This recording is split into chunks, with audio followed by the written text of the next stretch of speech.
பிள்ளபா ஒழுங்கா காமிக்க பிள்ளையார. பரவாயில்ல.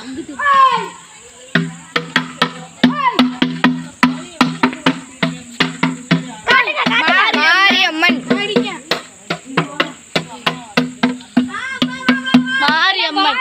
அடுத்து பழவேசம் திருக்கோயில். பழவேசக்காரன் பழவேசக்காரி. தெரியல. பழவேசக்காரன் பழவேசக்காரி பழவேசக்காரி. மணி எத்தனை? கருப்பண்ணசாமி. பேர் தெரியல. சுடலை மாட சுவாமி. சுடலை மாட சாமி. சாமி கணக்கால் போட்டாச்சு. ரொம்ப எரிய அங்க போயிட்டான். இப்படி ஒரு வீட்டு